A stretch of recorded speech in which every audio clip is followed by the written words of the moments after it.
കഴിഞ്ഞ ദിവസം ഞാനും മൻസൂർ മണ്ണാർക്കാടും കൂടി ഒരു വീഡിയോ ചെയ്തിരുന്നു. അത് അയാളുടെ യൂട്യൂബിൽ ചാനലിൽ പോസ്റ്റ് ചെയ്തിരുന്നു. നിങ്ങൾ ഇത്ര മാത്രം ചെയ്യുക: നിങ്ങളുടെ പേര്, ഫോൺ നമ്പർ, വീടിരിക്കുന്ന സ്ഥലം, വീട്ടും പേരും എന്നെ അറിയിച്ചാൽ, പള്ളിൻ്റെ ഭാരവാഹിയാകാൻ നിങ്ങൾ ഉദ്ദേശിക്കുന്നു എങ്കിൽ, പള്ളിൻ്റെ ഭാരവാഹിയാണ് നിങ്ങൾ പള്ളിൻ്റെ പ്രസിഡന്റും സെക്രട്ടറി ആണ് എങ്കിൽ നിങ്ങൾ പഠിക്കേണ്ട ഒരു രണ്ടായത്തുണ്ട്. പ്രിയമുള്ളവരെ, നമ്മൾ അല്പ ദിവസം മുമ്പ് ഒരു വീഡിയോ ചെയ്തിരുന്നു. മണ്ണാർക്കാടുള്ള മൊയ്തുക്കയെ കുറിച്ചായിരുന്നു ആ വീഡിയോ.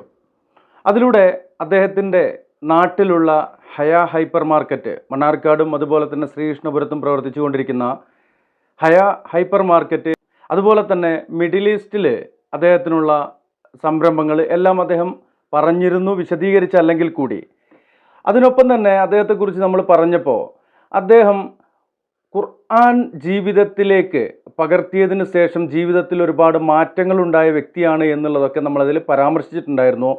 ഇന്ന് അള്ളാഹു നൽകുന്ന നിഅമത്തിൻ്റെ ഒരു ഭാഗം അശരണർക്ക് അതുപോലെ അർഹരായ ആളുകളിലേക്ക് എത്തിക്കുന്നു എന്നും അദ്ദേഹം തന്നെ അവിടെ വെളിപ്പെടുത്തിയിട്ടുണ്ടായിരുന്നു. അതിനൊപ്പം അദ്ദേഹത്തിൻ്റെ ഒരു പ്രത്യേകതയായിട്ട് നമ്മൾ ചൂണ്ടിക്കാണിച്ചിരുന്ന ഒരു കാര്യമാണ്, അദ്ദേഹം ഇന്നും ഒരു സാധാരണക്കാരനായിക്കൊണ്ട് ഒരു സാധാരണക്കാരൻ്റെ വാഹനമായ ഓട്ടോയിലാണ് യാത്ര ചെയ്തുകൊണ്ടിരിക്കുന്നത് എന്നെല്ലാം. ഇതെല്ലാം നമ്മൾ ആ വീഡിയോയിൽ പരാമർശിച്ചതാണ്. എന്നാൽ ഇന്ന് തമ്പനയിലിൽ കാണുന്ന പോലെ ഇവിടെ പറയുവാനുള്ളത് അദ്ദേഹം ബാക്കി വെച്ച ചില കാര്യങ്ങൾ കൂടി സൂചിപ്പിച്ച് പോവുക എന്നുള്ളതാണ്. അദ്ദേഹം എനിക്ക് ഒരു മെസ്സേജ് ചെയ്തിട്ടുണ്ടായിരുന്നു. വാട്സപ്പിലാണ് മെസ്സേജ് ചെയ്തത്. ഇനിയൊരു വീഡിയോയ്ക്ക് മുമ്പിൽ അദ്ദേഹം വരാൻ ഇല്ല എന്നുള്ളതാണ് പറഞ്ഞത്. ഇൻഷാ അല്ലാഹ് അദ്ദേഹത്തിൽ നിന്ന് നസീഹത്തുള്ള കാര്യങ്ങൾ വരികയാണെങ്കിൽ നമ്മൾ വീഡിയോ ചെയ്യുക തന്നെ ചെയ്യും. ഇന്ന് അദ്ദേഹത്തിൻ്റെ ഒരു വോയിസാണ് കേൾപ്പിക്കാനുള്ളത്. ആ വോയിസ് കേൾപ്പിക്കുന്നതിന് മുമ്പ് അനുബന്ധമായി കൊണ്ട് പറയാനുള്ള ഒന്ന് രണ്ട് കാര്യങ്ങൾ. അദ്ദേഹം അതിൽ പറയുന്നത് ഖുർആൻ്റെ പരിഭാഷ അത് ആവശ്യപ്പെടുന്നവർക്ക് നൽകാമെന്ന് പറഞ്ഞുകൊണ്ട് അദ്ദേഹത്തിൻ്റെ നമ്പറും കാണിച്ചിട്ടുണ്ടായിരുന്നു. എന്നാൽ അദ്ദേഹത്തിന് ഇന്ന് വന്നുകൊണ്ടിരിക്കുന്ന കോളുകൾ അധികവും കൂടുതൽ അദ്ദേഹത്തെ വിളിക്കുന്ന ആളുകൾ ധനസഹായം ചോദിച്ചുകൊണ്ടാണ്. അദ്ദേഹത്തെക്കുറിച്ച് വ്യക്തിപരമായിട്ട് അറിയുന്ന ഒരാളാണ് ഞാൻ. ആ നിലയ്ക്ക് തന്നെ പറയട്ടെ, അദ്ദേഹം ധനസഹായം ചെയ്യുന്നത് അദ്ദേഹത്തിൻ്റെ ചുറ്റുവട്ടത്തുള്ള അദ്ദേഹത്തിൻ്റെ ബിസിനസ് സ്ഥാപനങ്ങൾ, അല്ലെങ്കിൽ അദ്ദേഹത്തിൻ്റെ തോട്ടം, അതുപോലെയുള്ള കൃഷിയിടങ്ങൾ, അതിനോടനുബന്ധമായിക്കൊണ്ട് അതിൻ്റെ ചുറ്റുവട്ടത്തുള്ള ആളുകളെ കണ്ടെത്തുന്നത് ജനപ്രതിനിധികൾ, പള്ളി കമ്മിറ്റികൾ, പള്ളിയിലെ ഇമാമുമാർ, ഖത്തീബുമാർ, അതുപോലെയുള്ള ആളുകളാണ്. അങ്ങനെയാണ് ഈ ധനസഹായം അദ്ദേഹം എത്തിക്കുന്നതും. അത് വൺ ടൈം അല്ല, അത് എല്ലാ മാസവും ഒരു നിശ്ചിത സംഖ്യ ഇങ്ങനെ ജനങ്ങളിലേക്ക്, ആളുകളിലേക്ക് എത്തിക്കൊണ്ടിരിക്കുന്നുണ്ട്. ഒട്ടനവധി ആരാധനാലയങ്ങളിലേക്കും അത് വന്നുകൊണ്ടിരിക്കുന്നുണ്ട്. അപ്പോൾ ദയവ് ചെയ്ത് ധനസഹായം എന്ന നിലയ്ക്ക് വിളിക്കുന്ന ആളുകൾ, എനിക്ക് വിളിച്ചിട്ടുള്ള ആളുകൾ ഉംറയ്ക്ക് പോകുവാൻ ടിക്കറ്റാണ് ഒന്ന് ചോദിച്ചിട്ടുണ്ടായിരുന്നത്. പിന്നെ പലതരത്തിൽ, ഞാൻ എടുത്തു പറയുന്നില്ല, പലതരത്തിൽ ധനസഹായം ചോദിച്ചുകൊണ്ടാണ് ആളുകൾ എനിക്ക് വിളിച്ചിട്ടുള്ളത്. അപ്പോൾ അദ്ദേഹത്തിന് എത്ര ആളുകൾ വിളിച്ചിട്ടുണ്ടാവുമെന്ന് നമുക്ക് ഊഹിക്കാവുന്നതാണ്. ഇവിടെ അദ്ദേഹം നമ്പർ അവിടെ കാണിച്ചിട്ടുള്ളത്, അദ്ദേഹം ധനസഹായം നൽകാൻ ഉദ്ദേശിക്കുന്ന ആളുകളെ അദ്ദേഹം കണ്ടെത്തുന്നുണ്ട്, അത് നൽകുന്നുണ്ട്. അത് പറഞ്ഞല്ലോ, ഒരു വലിയൊരു എമൗണ്ട് ആയിട്ടൊന്നുമല്ല കൊടുക്കുന്നത് അവരുടെ ആവശ്യത്തിലേക്കായിക്കൊണ്ട് എല്ലാ മാസവും അത് കൃത്യമായി മുടങ്ങാതെ അദ്ദേഹത്തിൻ്റെ കൈകൊണ്ട് തന്നെ അദ്ദേഹം നേരിട്ട് പോയി എത്തിക്കുകയാണ് ചെയ്യുന്നത്. എന്നാൽ അദ്ദേഹത്തിൻ്റെ നമ്പർ നമ്മളിവിടെ പുറത്തു വിട്ടിട്ടുണ്ടായിരുന്നത് പരിശുദ്ധ ഖുർആനിൻ്റെ പരിഭാഷയടക്കം ആളുകൾക്ക് നൽകാൻ അദ്ദേഹം തയ്യാറാണ്. 1000 കോപ്പി വേണമെങ്കിലും അദ്ദേഹം അത് ചെയ്യാൻ തയ്യാറാണ്. വാങ്ങിക്കൊടുക്കുകയാണെങ്കിൽ അങ്ങനെ കൊടുക്കുന്ന പരിഭാഷ, ചില ആളുകൾ കമൻറ്റ് ചെയ്തിരുന്നു, മുജാഹിദുകളുടെ പരിഭാഷ വാങ്ങരുത് എന്നൊക്കെ പറഞ്ഞുകൊണ്ട്. എന്നാൽ അദ്ദേഹത്തെ സമീപിക്കുന്ന ആളുകൾക്ക് അവർ ആവശ്യപ്പെടുന്ന ആളുകളുടെ പരിഭാഷയാണ് അദ്ദേഹം നൽകാൻ തയ്യാറായിട്ടുള്ളത്. അത് ആ വീഡിയോയിൽ പറയാൻ വിട്ടുപോയിട്ടുണ്ട്. അദ്ദേഹം എൻ്റെ അടുത്ത് പറഞ്ഞിട്ടുണ്ടായിരുന്നു, പരിശുദ്ധ ഖുർആനിലൊന്നും ആർക്കും കൈകടത്താൻ കഴിയില്ല എന്നുള്ളത് തന്നെയാണ്. അപ്പോൾ ഒരു വിഭാഗത്തിൻ്റെ പരിഭാഷ നൽകിക്കൊണ്ട് ആ വിഭാഗത്തിലേക്ക് ആരെങ്കിലും കൊണ്ടുവരാനൊന്നും അദ്ദേഹം ഉദ്ദേശിച്ചിട്ടില്ല. പരിശുദ്ധ ഖുർആൻ അദ്ദേഹത്തിൻ്റെ ജീവിതത്തിൽ വരുത്തിയ മാറ്റം, ആ മാറ്റം എല്ലാവരിലേക്കും വരട്ടെ. അള്ളാഹുവിൻ്റെ കലാമിലേക്ക് ജനങ്ങളെ നിങ്ങൾ അടുക്ക്. മനുഷ്യർക്ക് വേണ്ടി അള്ളാഹു പറഞ്ഞു വെച്ചിട്ടുള്ള പരിശുദ്ധ ഖുർആന്, അതിൻ്റെ അർത്ഥം അറിഞ്ഞുകൊണ്ട് നിങ്ങൾ ആ പരിശുദ്ധ ഖുർആനിലേക്ക് ഇഴുകിച്ചേര് എന്നാണ് അദ്ദേഹം ആഗ്രഹിക്കുന്നത്. അള്ളാഹുവിൻ്റെ കലാമിലേക്ക് ആളുകളെ എത്തിക്കുക എന്നുള്ള ഉദ്ദേശം മാത്രമാണുള്ളത്. ഒരു വിഭാഗത്തിൻ്റെയും അദ്ദേഹം പ്രൊമോട്ട് ചെയ്യുന്നില്ല. ഏത് വിഭാഗത്തിൻ്റെ ആണെങ്കിലും ഞാനത് പേരെടുത്ത് പറയുന്നില്ല. ആരുടെ ആണെങ്കിലും അദ്ദേഹത്തോട് ചോദിച്ചു ചെന്നാൽ പരിശുദ്ധ ഖുർആന്റെ പരിപൂർണമായ പരിഭാഷ കോപ്പി അദ്ദേഹം നൽകുന്നതാണ്. ഇനി 4 വാർഡുകളാണ് അദ്ദേഹം പറഞ്ഞിട്ടുണ്ടായിരുന്നത്. ആർക്കെങ്കിലും നിങ്ങളുടെ ചുറ്റുവട്ടത്തുനിന്ന് കിട്ടാത്തൊരവസ്ഥ വരികയാണെങ്കിൽ അദ്ദേഹത്തിന് വിളിച്ചോളൂ, അദ്ദേഹം അത് കൊറിയർ ചെയ്തു തരും. അമുസ്ലിങ്ങളായിട്ടുള്ള ആളുകൾ ആരെങ്കിലും ഖുർആൻ പഠിക്കാൻ താല്പര്യമുള്ളവരുണ്ടെങ്കിൽ അദ്ദേഹത്തിന് വിളിക്കുക, നിങ്ങളുടെ അഡ്രസ്സിൽ അദ്ദേഹം കൊറിയർ ചെയ്തു തരും എന്നുള്ളതാണ്. ഏതായാലും ഇൻഷാ അല്ലാഹ് അദ്ദേഹം എന്താണ് വോയിസിൽ നമ്മോട് പറയാൻ ശ്രമിക്കുന്നത് എന്നുള്ളത് നമുക്കൊന്ന് കേട്ടു നോക്കാം. അതിനുശേഷം നമ്മുടെ മക്കളൊക്കെ അന്താക്ഷരി പോലെയുള്ള പല ഗെയിമുകൾ അല്ലെങ്കിൽ വിനോദങ്ങളിൽ ഏർപ്പെടാറുണ്ട്. പരിശുദ്ധ ഖുർആനിൻ്റെ ആയത്തുകൾ പാരായണം ചെയ്തുകൊണ്ട് അന്താക്ഷരി മോഡലിൽ അതൊരു ഗെയിം പോലെ പരിശുദ്ധ ഖുർആൻ പഠിക്കുവാൻ ആ രൂപത്തിലാണെങ്കിലും അൽഹംദുലില്ലാഹ് അങ്ങനെയാണല്ലോ. അപ്പോൾ ഒരു വിദേശ രാഷ്ട്രത്തിൽ നിന്നുള്ള വീഡിയോ ആണ്, പരിശുദ്ധ ഖുർആനുമായിട്ട് ബന്ധമുള്ള അങ്ങനെയുള്ള ഒരു വീഡിയോ ആയതുകൊണ്ട് ആ വീഡിയോ അവസാനം ചേർക്കുന്നുണ്ട്. ആദ്യം നമുക്ക് മൊയ്ദ് സാഹിബ് എന്താണ് പറയുന്നതെന്ന് കേട്ടു നോക്കാം. അസ്സലാമു അലൈക്കും വറഹ്മത്തുള്ളാഹി വബറകാത്ത്. എൻ്റെ പേര് മൊയ്ദു, മനച്ചിത്തൊടി, ഹയ ഹൈപ്പർ മാർക്കറ്റ്, ചങ്ങരീരി. കഴിഞ്ഞ ദിവസം ഞാനും മൻസൂർ മണ്ണാർക്കാടും കൂടി ഒരു വീഡിയോ ചെയ്തിരുന്നു. അത് അയാളുടെ യൂട്യൂബിൽ ചാനലിൽ പോസ്റ്റ് ചെയ്തിരുന്നു.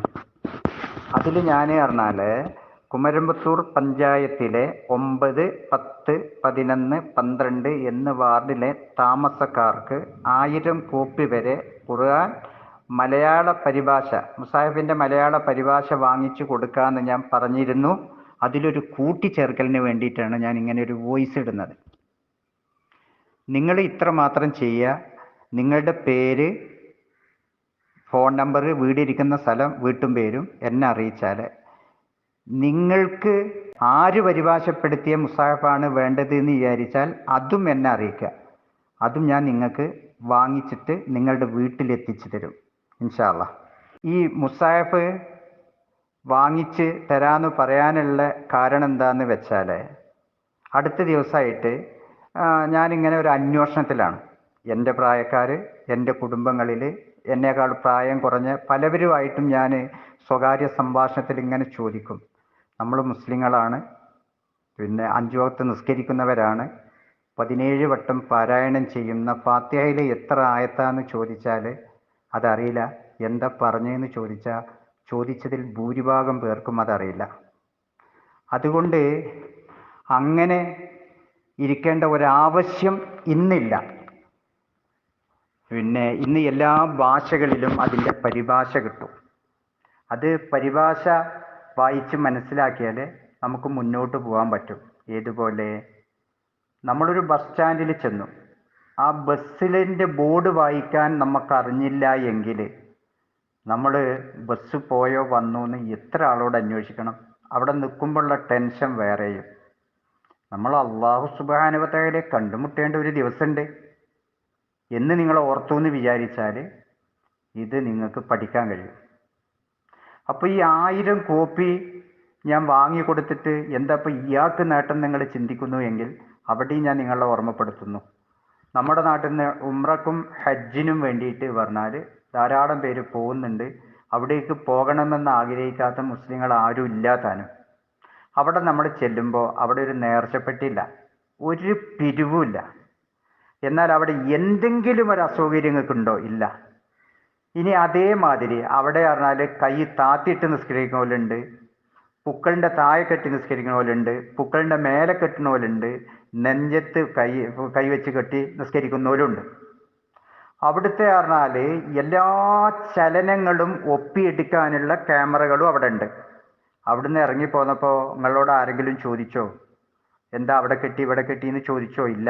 അതെന്താ ചോദിക്കാത്തത് എന്ന് നമ്മൾ ചിന്തിക്കണം. അവർ പറഞ്ഞാൽ നമ്മളെ മുസ്ലിങ്ങളായിട്ട് അംഗീകരിച്ചു. അതുകൊണ്ട് നമ്മുടെ കണക്ക് നോക്കേണ്ട ബാധ്യത അവർക്കില്ല.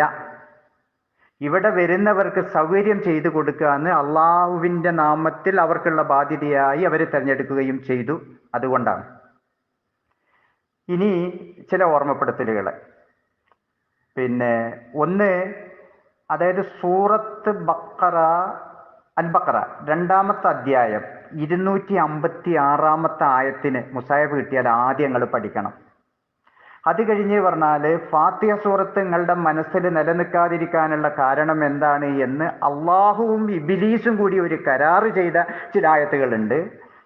സൂറത്ത് അഅറാഫ് 7-ാമത്തെ അധ്യായം അതിൽ 11 മുതൽ 18 വരെയുള്ള ആയത്തുകളെ നിങ്ങൾ മനസ്സിരുത്തി പഠിക്കണം. ഓതിപ്പോയിട്ട് കാര്യമല്ല കേട്ടില്ലേ, മനസ്സിരുത്തി പഠിച്ചാൽ അള്ളാഹു സുബ്ഹാനഹു വ തആലയും ശപിക്കപ്പെട്ട ഇബ്ലീസുമായിട്ടുള്ള കരാറ് അതിൽ പറയുന്നുണ്ട്. അതുമാതിരി സൂറത്ത് റഅദ് 13-ാമത്തെ അധ്യായം 11-ാമത്തെ ആയത്തിൽ നിങ്ങൾ പഠിക്കുക. അതുമാതിരി പള്ളിൻ്റെ ഭാരവാഹിയാകാൻ നിങ്ങൾ ഉദ്ദേശിക്കുന്നു എങ്കിൽ, പള്ളിൻ്റെ ഭാരവാഹിയാണ് നിങ്ങൾ പള്ളിൻ്റെ പ്രസിഡന്റും സെക്രട്ടറി ആണ് എങ്കിൽ നിങ്ങൾ പഠിക്കേണ്ട ഒരു 2 ആയത്തുണ്ട്. സൂറത്ത് തൗബ 9-ാമത്തെ അധ്യായം ബിസ്മി ഇല്ലാത്ത ഒരു അധ്യായമാണ്. അതിലെ 17, 18 നിങ്ങൾ പഠിക്കണം. പഠിച്ചിട്ട് നാളെ അള്ളാഹുവിനെ കണ്ടുമുട്ടേണ്ട ഒരു ദിവസം ഉണ്ട് എന്ന് ഓർക്കണം. ഇനി അതായത് മറ്റ് ഇതര സമുദായങ്ങളിൽ നിന്ന് നമുക്കുള്ള വ്യത്യാസം എന്താണെന്ന് പറഞ്ഞാൽ, നമുക്ക് മദ്രസ ഉണ്ട്, നമുക്ക് പള്ളികളുണ്ട്, 5 വക്ത് നിസ്കരിക്കാൻ നമ്മളെ വിളിക്കുന്നുണ്ട്. ഇതിന് ദീന് പഠിപ്പിക്കാനും വരുന്ന തലമുറയ്ക്ക് പറഞ്ഞാൽ ദീനനുസരിച്ച് ജീവിപ്പിക്കുവാനും വേണ്ടി സജ്ജീകരിക്കാൻ വേണ്ടിയിട്ട് നമ്മൾ ദർശിപ്പടിക്കുന്ന കുട്ടികൾക്ക് മുതൽ അവരുടെ ഭക്ഷണം, പാർപ്പിടം, വസ്ത്രം എന്ന് വേണ്ട എല്ലാ കാര്യങ്ങളും ചെയ്തിട്ട് സമുദായം അവരെ സജ്ജമാക്കി നിർത്തുന്നുണ്ട്. അതുമാതിരി പറഞ്ഞാൽ ഇമാമും മുക്രിയും 2 സ്റ്റാഫ് എല്ലാ പള്ളിയിലും ഉണ്ട്. ഞാൻ കഴിഞ്ഞ ദിവസം ഒരു മയ്യത്ത് നിസ്കാരത്തിന് വേണ്ടി പോയി. അവിടെ ചെന്നപ്പോൾ അവിടുത്തെ ഇമാമ് പറഞ്ഞു, മയ്യത്ത് നിസ്കാരം നിങ്ങൾക്ക് ഓർമ്മയൊക്കെ ഉണ്ടാവും, എന്നിരുന്നാലും ഞാൻ ഓർമ്മപ്പെടുത്തുകയാണ് എന്ന് പറഞ്ഞിട്ട് അയാൾ അത് പറഞ്ഞു. എല്ലാ പള്ളികളിലും ഏകദേശ പള്ളികളിലൊക്കെ ഇങ്ങനെ കാണാം. പ്രിയപ്പെട്ട എൻ്റെ ഇമാമുമാരെ, നീതി നിങ്ങളും പുലർത്തണം, നിങ്ങളും ഓർക്കണം അള്ളാനെ കണ്ടുമുട്ടേണ്ടതാണ് എന്ന്. ഈ സമുദായത്തെ ഇത് പഠിപ്പിച്ചെടുക്കാൻ വലിയ പ്രയാസങ്ങളൊന്നുമില്ല. വൈകുന്നേരമാകുമ്പോൾ ഒരു 10 മിനിറ്റോ സുബൈക്ക് ഒരു 10 മിനിറ്റോ ഇരുന്ന് അത് പഠിപ്പിച്ചെടുക്കാവുന്നതേ ഉള്ളൂ. അത് പടച്ചോൻ്റെ കൂലിയെ പ്രതീക്ഷിച്ചിട്ട് ചെയ്യാന്നുള്ളതാണ് ആ കാര്യത്തിൽ പറയാനുള്ളത്. ഇനി ഈ 1000 മുസാഹഫ് വാങ്ങി കൊടുത്താലുള്ള കൂലി പറഞ്ഞല്ലോ, അതായത് പറഞ്ഞാൽ ആ കഅബ അതുമാതിരി പറഞ്ഞാൽ 2 ഹറമുകളും പരിപാലിക്കുന്ന അവർക്ക് അള്ള കൊടുക്കുന്ന നിഅമത്തിനെ കണ്ടിട്ട് ആ നിഅമത്ത് മോഹിച്ചിട്ടാണ് ഞാൻ നിങ്ങൾക്കിത് വാങ്ങിത്തരാമെന്ന് പറയുന്നത്. അതേമാതിരി പറഞ്ഞാൽ ഇനി ഇത് പഠിച്ചിട്ടോ അല്ലെങ്കിൽ പഠിപ്പിച്ചിട്ടോ നിങ്ങൾ തീവ്രവാദിയാകുമോ ഭീകരവാദിയാകുമോ എന്നൊന്നും ചിന്തിക്കണ്ട. ഞാനിത് പഠിച്ചത് കൊണ്ടാണ് എനിക്ക് ഫിലിപ്പിൻ്റെ കുടുംബത്തെയും സൈമൻ്റെ കുടുംബത്തെയും എല്ലാ മാസങ്ങളും എനിക്ക് കിട്ടുന്നതിൽ നിന്ന് സഹായിക്കാൻ കഴിയുന്നത് എന്നതും കൂടെ നിങ്ങൾ ഓർക്കുക. അള്ളാഹിൻ്റെ പ്രീതിയെ പ്രതീക്ഷിച്ചുകൊണ്ട് മാത്രമാണ് ഞാനിത് ചെയ്യുന്നത്. നിങ്ങളും അതേമാതിരി അള്ളാഹുവിൻ്റെ പ്രീതിയെ പ്രതീക്ഷിച്ചുകൊണ്ട് മാത്രം ചെയ്താൽ എല്ലാ നിലക്കും അള്ളാഹിൻ്റെ ഒരു കാവല് നമുക്കുണ്ടാകുമെന്ന് ഓർമ്മപ്പെടുത്തിക്കൊണ്ട് അൽഹംദുലില്ലാഹി റബ്ബിൽ ആലമീൻ. ആരെയും പ്രയാസപ്പെടുത്താൻ ഞാൻ ഉദ്ദേശിച്ചിട്ടില്ല ഇൻഷാ അല്ലാഹ്. അപ്പോൾ പ്രിയമുള്ളവരെ, മൊയ്തുക്ക പറഞ്ഞ വിഷയം അത് ആ അടിസ്ഥാനത്തിൽ മനസ്സിലാക്കുക എന്നുള്ളതാണ്. ഇനി നമ്മൾ നേരത്തെ സൂചിപ്പിച്ച ആ ഒരു വീഡിയോ ഇവിടെ ചേർത്തത് ഒരു സഹോദരൻ എനിക്ക് വാട്സപ്പിൽ അയച്ചു തന്ന വീഡിയോ ആണ്. അപ്പോൾ അത് കണ്ടപ്പോൾ ഒരു കൗതുകം തോന്നി.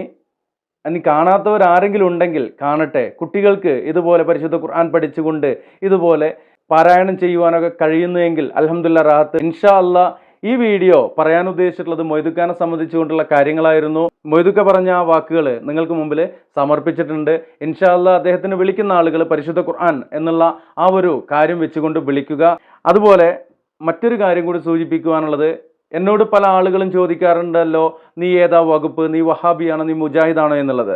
ഈ മൊയ്തുക്കയോട് പല ആളുകളും നേരിട്ടും ഫോണിലൂടെയും ചോദിച്ചു, മൻസൂർ വഹാബിയാണോ അല്ലെങ്കിൽ മൻസൂർ മുജാഹിദാണോ എന്നുള്ളത്. നിങ്ങൾക്ക് എൻ്റെ അടുത്ത് ചോദിക്കാം, ഞാൻ മുസ്ലിമാണ്. മൊയ്തുക്ക പറയുന്നത് മൊയ്തുക്ക ഒരു സംഘടനയുടെയും ഭാഗമായിട്ട് പ്രവർത്തിക്കുന്ന ആളല്ല, അതുകൊണ്ട് മൂപ്പർ മുസ്ലിമാണ് എന്ന് പരിചയപ്പെടുത്താൻ ആഗ്രഹിക്കുന്ന ആളാണ്. എന്നെയും അങ്ങനെയാണ് മറ്റുള്ളവർക്ക് മുമ്പിൽ ഇതുവരെയും പരിചയപ്പെടുത്തിയിട്ടുള്ളത്.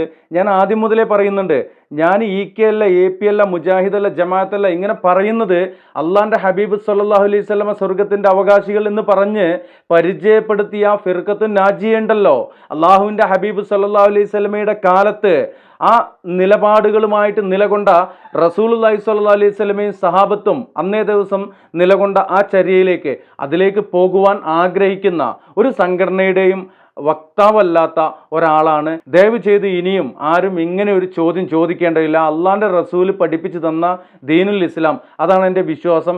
ഒരു മുസ്ലിമായിട്ട് മുസൽമാനായിട്ട് ഈമാനോടെ ജീവിക്കുവാനും അള്ളാഹുവിലേക്ക് യാത്രയാകുവാനും ആഗ്രഹിക്കുന്ന ഒരു വ്യക്തിയാണ്. ഇവിടെ പല ആളുകളെയും വിമർശിച്ചുകൊണ്ട് വീഡിയോ ചെയ്യാറുണ്ട്. ആഗ്രഹിച്ചുകൊണ്ടല്ല, ചില കാര്യങ്ങൾ നമുക്ക് തുറന്നു പറയാതിരിക്കാൻ കഴിയാത്തൊരു സാഹചര്യം വരാറുണ്ട്. അതുകൊണ്ട് പറയുന്നതാണ്. ഇനിയും നിങ്ങൾക്ക് നിങ്ങളുടെ നിലപാടിൽ മാറ്റം വരുത്താൻ താല്പര്യമില്ലാത്ത സാഹചര്യത്തിൽ നമ്മൾ പറഞ്ഞുകൊണ്ടേയിരിക്കും എന്നുള്ളതാണ്. ഇൻഷാ അല്ലാഹ് ഈ വീഡിയോ വൈൻഡപ്പ് ചെയ്യുന്നു. അസ്സലാമു അലൈക്കും വറഹ്മത്തുള്ളാഹി വബറകാതുഹു.